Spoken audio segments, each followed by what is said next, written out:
कि इंटरवेंशन जो हैं वो असल में मुदाखलत है, और मुदाखलत किसकी है? After feedback organisation development leaders की मुदाखलत है, और उसी के बारे में ये हम लोग चैप्टर स्टडी करने जा रहे हैं कि मुदाखलत। आपने देखा है कि वो चीज़ा ने भी हमारे साथ शेयर की है, वेरी गुड, कि मुदाखलत जो है, इंटरवेंशन जो है वो डिफरेंट डिपार्टमेंटल लेवल पे होंगी, डिफरेंट किस्म की होंगी, और डिफरेंट किस्म में जो कि ओडी प्रैक्टिशनर का है, कुछ टेक्नो स्ट्रक्चरल होंगी, यानी कि जो टेक्निकल डिपार्टमेंट्स हैं, आईटी है और इससे रिलेटेड उनका, या स्ट्रक्चर से रिलेटेड जो कि इंफ्रास्ट्रक्चर को बिल्डअप करते हैं किसी भी ऑर्गेनाइजेशन का, वो है। अभी हम लोग इसकी लर्निंग आउटकम्स देख लेते हैं। To discuss criteria for effective interventions.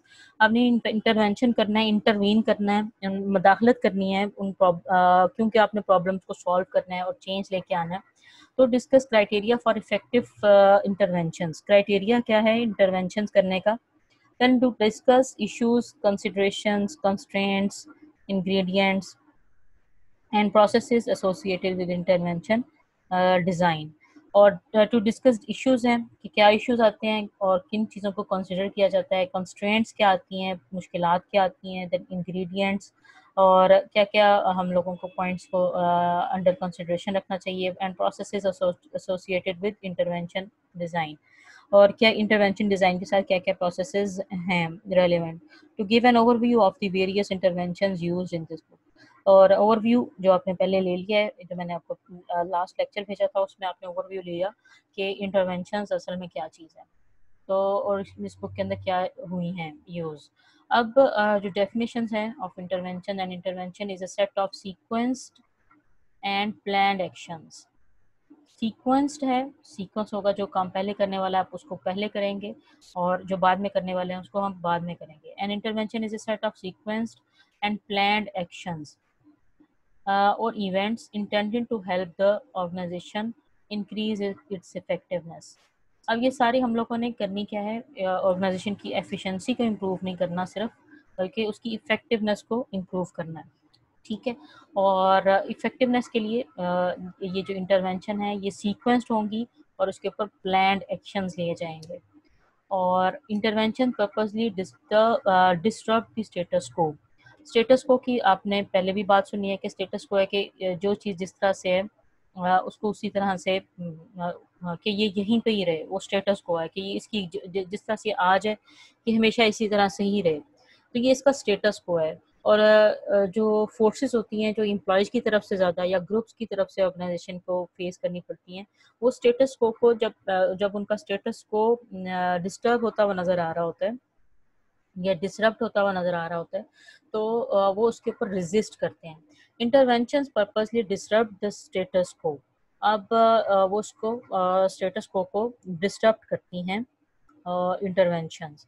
और ये इसकी डेफिनेशन है असल में कि हम लोगों ने असल में करना क्या है कि इफ़ेक्टिवनेस को इम्प्रूव करना है मकसद हमारा, और हमने स्टेटस को चैलेंज करना है कि जो चीज़ काम हो रहा है वो असल में गलत तो हो रहा है, लेकिन आपने उसको जब आपने फीडबैक दिया है तो आपने उसमें पहले आपने स्ट्रेंथ्स को, क्या ऑर्गेनाइजेशन की स्ट्रेंथ है, उसके अंदर पोटेंशियल है इन चीज़ों को एड्रेस करने का, इसके अंदर पोटेंशियल है इसको चेंज करने का या चेंज होने की मुकम्मल इसके अंदर कैपेबिलिटी है, और लर्निंग बनने की इसके अंदर कैपेबिलिटी है किसी भी ऑर्गेनाइजेशन के अंदर। तो ये उसकी हैं कि जो उसको स्टेटस को मुकम्मल तौर पर चैलेंज करेगी ये चीज़ें। तो ये डेफिनेशन है, डेफिनेशन ऑफ इंटरवेंशन। इसके बाद जो पॉइंट है कैरेक्टरिस्टिक्स ऑफ इफेक्टिव इंटरवेंशंस, वो ये हैं कि is it relevant to the needs of the organisation, कि जो भी हमने इंटरवेंशन करना है कि वो हमारी प्रॉब्लम, जिस तरह से हमें प्रॉब्लम्स तो बहुत ज़्यादा नज़र आती हैं, लेकिन सपोज कि हम लोगों के रेलिवेंट क्या है, जो चीज़ें पहले करने वाली हैं हम लोग उनको पहले सॉल्व करेंगे। सपोज कि कुछ इंफ्रास्ट्रक्चर के प्रॉब्लम्स हैं, कुछ कंप्यूटर्स की रिक्वायरमेंट्स हैं, या कुछ ऐसी चीज़ें हैं जो कि रिक्वायरमेंट है जिस चेंज को हम लोग इम्प्लीमेंट करने जा रहे हैं उसके मुताबिक, तो हम लोग पहले उन चीज़ों को सॉल्व करेंगे, उन चीज़ों को इंश्योर करेंगे और उसके बाद जो है दूसरी प्लान करेंगे। यानी कि ये चीज़ें जो है ये सीक्वेंस होना चाहिए। जो हम पहले करने वाले हैं आप उनको उनकी प्रायोरिटी सेट कर देंगे कि ये चीज़ें प्रायोरिटी पे हैं, ये पहले होने वाली हैं, और ये प्रायोरिटी के बाद जो होने वाले काम हैं वो उनको आप डिस्कस करेंगे बाद में। और जो कि अब जो चेंज हैं ये चेंज फैसिलिटेटर्स और चेंज इनहिबिटेंट्स जो होते हैं ये भी बड़े होते हैं कि चेंज फैसिलिटेटर्स कौन बनते हैं। आपके जो मेंबर्स, ऑर्गेनाइजेशन के मेंबर्स, कितने मेंबर्स चेंज फैसिलिटेटर बन जाते हैं और फैसिलिटेट करते हैं ऑर्गेनाइजेशनल डेवलपमेंट प्रैक्टिशनर की कि वो इसको प्रॉपरली इम्प्लीमेंट करें, और कितने आपके फ्रेंड बन जाते हैं, कितना आपके साथ ट्रस्ट डेवलप हो जाता है। तो आपने सबसे पहले रेलिवेंट क्या है, is it relevant to the needs of the organisation, कि जो हम लोग चेंज करने जा रहे हैं वो रेलिवेंट भी है कि नहीं। सबसे पहले हमने रेलिवेंसी निकालनी है, उसकी प्रायोरिटी निकालनी है। Then valid information, free and informed choices, और जो भी आप चूज़ करेंगे उनके, और जो भी आपका प्लान बनेगा आप उसको सबके सामने शेयर करेंगे। देन फ्री होगा और इन्फॉर्म्ड चॉइसेस होंगी कि आपके ख्याल में क्या चीज़ें पहले होनी चाहिए। कि जब आप ओडी की बात करते हैं, ऑर्गेनाइजेशन डेवलपमेंट की बात करते हैं, तो इसमें आपने हमेशा ये ज़हन में रखना है कि पार्टिसिपेटिव है। जो डिसीजन मेकिंग है उसके अंदर एम्प्लॉयज़ को पार्टिसिपेट किया जा रहा है हर पॉइंट के अंदर। उनके सामने चॉइसेस रखी जा रही हैं कि पहले हम ये करेंगे और फिर उसके बाद ये प्रॉब्लम्स को सॉल्व करेंगे। अब क्योंकि हमारे रेलिवेंट क्या है, हम लोगों का मकसद क्या है इस वक्त, और उसके बाद क्या स्ट्रेटजीज़ हैं, और कंपनी की पॉलिसीज़, कंपनी के बजट्स और उनके साथ चीज़ें के शेयर किया जाता है। दैन इंटरनल कमिटमेंट्स हैं कि इंटरनल कमिटमेंट्स में जैसे कॉन्ट्रैक्ट है, और कॉन्ट्रैक्ट के बाद जिसके अंदर उस समय कमिटमेंट की हुई होती है कि हमने 6 माह के अंदर ये इन प्रॉब्लम्स का सोल्यूशन देना है। उसके बाद 6 माह के बाद नया कॉन्ट्रैक्ट एक कॉन्ट्रैक्ट रीन्यू होगा जिसके अंदर नई प्रॉब्लम्स को एड्रेस करके और उनका सोल्यूशन निकाला जाएगा। Is it based on causal knowledge of intended outcomes, और जो भी हम लोग चेंज लाना चाह रहे हैं डेवलपमेंटल पॉइंट ऑफ व्यू से किसी भी डिपार्टमेंट के अंदर, तो is it based on the causal knowledge of intended outcomes, और जो भी हम लोग लाना चाह रहे हैं उससे भी रेलिवेंट है या नहीं। और कॉजल होता है कि कॉज एंड इफेक्ट्स, यानी कि कोई भी कॉज, प्रॉब्लम की क्या कॉज है और उसके क्या इफेक्ट्स हैं, ये सारे उनके साथ शेयर किया जाएगा।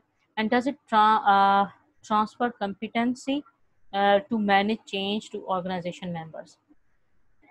अब ये कॉम्पिटेंसी इसको ट्रांसफ़र करती है या नहीं to manage change to organisation members. Does it transfer competency to manage change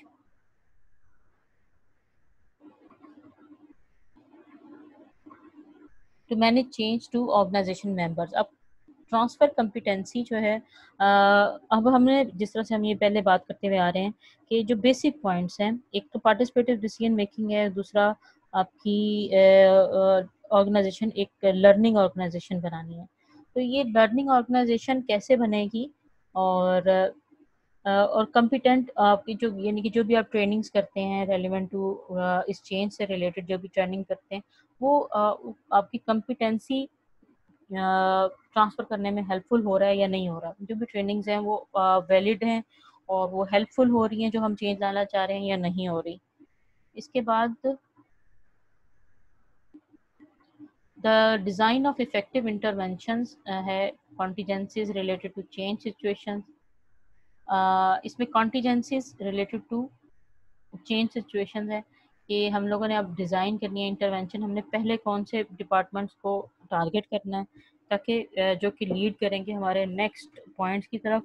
तो कॉन्टिन्यूशन या contingencies related to the change situation है रेडीनेस फॉर चेंज, ये आपने रेडी करना है ऑर्गेनाइजेशन के मेंबर्स को चेंज को एक्सेप्ट करने के लिए या चेंज करने के लिए।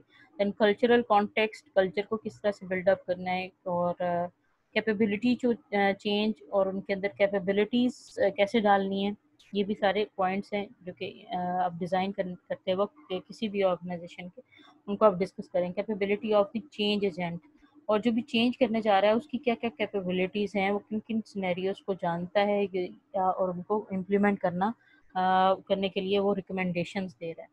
Then contingencies related to the target of the change, और related to the target of change, असल में हम लोग करना क्या चाह रहे हैं। अब जिस तरह से चेंज होता है वो अब ये ओडी की जो फील्ड है इसका ज़्यादा इसकी इम्पोर्टेंस इस वक्त जब हुई, जब मर्जर्स एंड एक्विजिशंस बहुत ज़्यादा होना शुरू हो गए। जब मर्जर्स या एक्विजिशन क्यों होते हैं, क्योंकि कुछ ना कुछ प्रॉफिटेबिलिटी या इन्वायरमेंटल कंपोनेंट्स इस तरह के डेवलप होना शुरू हो जाते हैं जो कि ऑर्गेनाइजेशन अच्छे तरीके से मीट नहीं कर सकती। और जब मर्जर्स होते हैं या ऑर्गेनाइजेशंस एक्वायर करती हैं तो उस वक्त ओडी प्रैक्टिशनर्स की नीड बहुत ज़्यादा हो जाती है। अब जैसे से सपोज वारिद और जैज़ का आपस में एक जैज़ ने वारिद को एक्वायर किया और उस एक्विजिशन के अंदर टर्म्स एंड कंडीशन सेट हुई। लेकिन उन टर्म्स एंड कंडीशंस को सेट करने के बाद ऑर्गेनाइजेशन के मेंबर्स को किस तरह से रेडी किया गया और उसका टारगेट क्या था, पहले टारगेट क्या था और फिर नेक्स्ट आने वाले दिनों में या एक 6 माह के अंदर, क्योंकि वो प्लान था एक उसको चेंज करने का और 6 माह के अंदर इन चीज़ों को इम्प्लीमेंट करना था। अब ये प्लान में अब contingencies related to target of change, इसके अंदर आपने एक्वायर करने के बाद के क्या क्या टारगेट्स हैं आप उन सबको ब्रीफ कर लेंगे। आपने डिज़ाइन करने के आपने इफेक्टिवली इस चेंज को एक्सेप्ट करवाना है ऑर्गेनाइजेशनल मेंबर्स को, तो उसके लिए क्या क्या मैयर्स हैं। तो ये आपने ये पूरा एक डिज़ाइन तैयार करना है पहले और इसको शेयर करना है with the client organisation. Then interventions overview, जो हमने पहले भी उसमें पढ़ा है कि इंटरवेंशन में ह्यूमन प्रोसेस इंटरवेंशन है जिसके अंदर थ्रू आउट सिर्फ ह्यूमन रिसोर्स रिलेटेड टू ये एक डिपार्टमेंट से रिलेटेड नहीं होगा या डिपार्टमेंटल फोकस नहीं होगा, बल्कि पूरी ऑर्गेनाइजेशन के मेंबर्स, एम्प्लॉयज़, आपके लेबर्स है, मैनेजर्स हैं और डायरेक्टर्स हैं, सारे ऑर्गेनाइजेशन प्रोसेस इंटरवेंशन के आपने हर एक लेवल को किस किस तरह से एड्रेस करना है, इंडिविजुअल लेवल पे चीज़ों को किस तरह से एड्रेस करना है, देन ग्रुप लेवल पे किस तरह से करना है, डिपार्टमेंटल जी ग्रुप लेवल की बात करते हैं हम तो डिपार्टमेंटल लेवल आता है, तो ग्रुप लेवल को किस तरह से करना है, देन आपके ऑर्गेनाइजेशन लेवल के ऊपर ओवरऑल किस तरह से करना है। और हमने जब हम ऑर्गेनाइजेशन लेवल पे बात करते हैं वहाँ पे कल्चर की बहुत ज़्यादा बात आती है और ह्यूमन प्रोसेस इंटरवेंशन में आपने ह्यूमन प्रोसेस को या एम्प्लॉयज़ का कल्चर के पॉइंट ऑफ व्यू से देखना है, देन लीडरशिप के पॉइंट ऑफ व्यू से देखना है, देन विजन एंड मिशन और इस तरह की चीज़ें जो ह्यूमन प्रोसेस इंटरवेंशन का पार्ट है। तो हम लोग असल में करते क्या हैं इसके अंदर ह्यूमन प्रोसेस इंटरवेंशन में ये पूरा एक चैप्टर है जिसको हम लोग डिस्कस करेंगे। देन टेक्नो स्ट्रक्चरल इंटरवेंशन हैं, टेक्नो स्ट्रक्चरल हैं कि जिसके अंदर स्ट्रक्चर के अंदर चेंज लाया जाता है ऑर्गेनाइजेशन के, हो सकता है इंफ्रास्ट्रक्चर में लाया जाए, बिल्डिंग्स नहीं इस्टेब्लिश की जाएँ और उसके अंदर आईटी का इंफ्रास्ट्रक्चर दिया जाए, कुछ सॉफ्टवेयर डेवलप किए जाएँ, एम्प्लॉयज़ की कम्युनिकेशन को वैलिड बनाया जाए या उनकी ऑन बोर्ड लाई जाए, ईमेल्स का जो पूरा सिस्टम है, इन सब के ये टेक्नो स्ट्रक्चरल इंटरवेंशंस हैं कुछ। और इसके बाद फिर ह्यूमन रिसोर्स मैनेजमेंट इंटरवेंशंस हैं जिसके अंदर अप्रेजल्स, परफॉर्मेंस किस तरह से परफॉर्मेंस अप्रेजल कैसे होगी, कौन एम्प्लॉय किसको रिपोर्ट कर रहा होगा, और ये सारी जो है ये पूरे चैप्टर्स हैं जिनको हम लोग आने वाले लेक्चर्स में कवर करेंगे।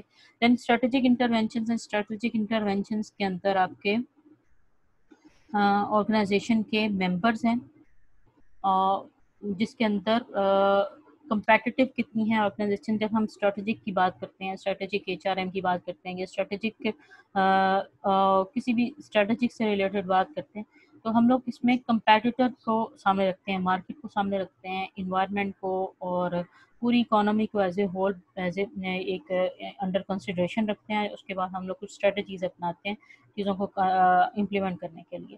तो ये स्ट्रेटेजिक इंटरवेंशंस की हैं कुछ चीज़ें।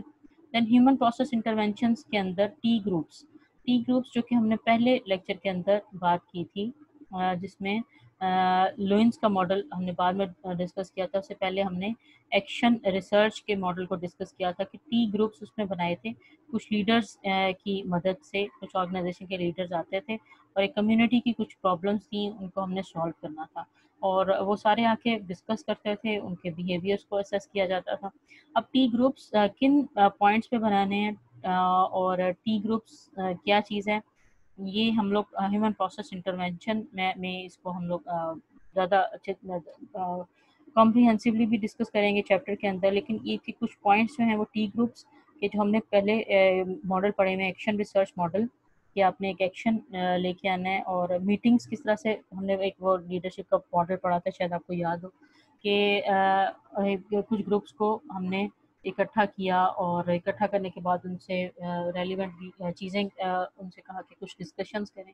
उन डिस्कशंस के बाद उनका फीडबैक दिया गया, और फीडबैक के मुताबिक जो कि साइकोलॉजिस्ट थे उन्होंने फीडबैक दिया, और एक जो ग्रुप जो मेंबर था उसका अपना फीडबैक उनसे असेस किया गया। फिर उनको कहा गया कि आप एक दूसरे के चीज़ों को या एक दूसरे के बिहेवियर्स को असेस कीजिए।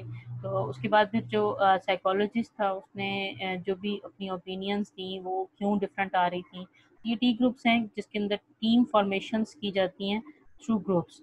तो आपने ग्रुप्स, आपकी जो ऑर्गेनाइजेशन मैनेजर होगा या प्रैक्टिशनर होगा वो अपना रोल प्ले यहाँ पे करेगा कि वो टीम्स को इस्टेब्लिश करेगा। यानी कि सिर्फ ग्रुप नहीं होंगे या डिपार्टमेंट के कुछ मेंबर्स नहीं होंगे जो मिलके काम करेंगे, बल्कि एक टीम वर्क को आपने इसमें एनकरेज करना है। तो टीम वर्क किस तरह से किया जाएगा, ये ह्यूमन प्रोसेस इंटरवेंशन है। तो टीम को कैसे उनकी टीम कोहेसिवनेस को कैसे इंश्योर किया जाए। Process consultation and team building, process consultation है इसके अंदर, और जिसको पीसी भी बोलते हैं, और टीम बिल्डिंग है। देन थर्ड पार्टी इंटरवेंशंस हैं, कॉन्फ्लिक्ट रिजोल्यूशन, और एंड ऑर्गेनाइजेशन कॉन्फ्रंटेशन मीटिंग्स, और inter group relationships, then large group interventions, then grid organisation development. ये ह्यूमन प्रोसेस इंटरवेंशंस के पॉइंट हैं, और ये हम लोग पूरे चैप्टर के अंदर इसको डिस्कस करेंगे। देन टेक्नो स्ट्रक्चरल इंटरवेंशन है जिसके अंदर स्ट्रक्चरल डिज़ाइन है।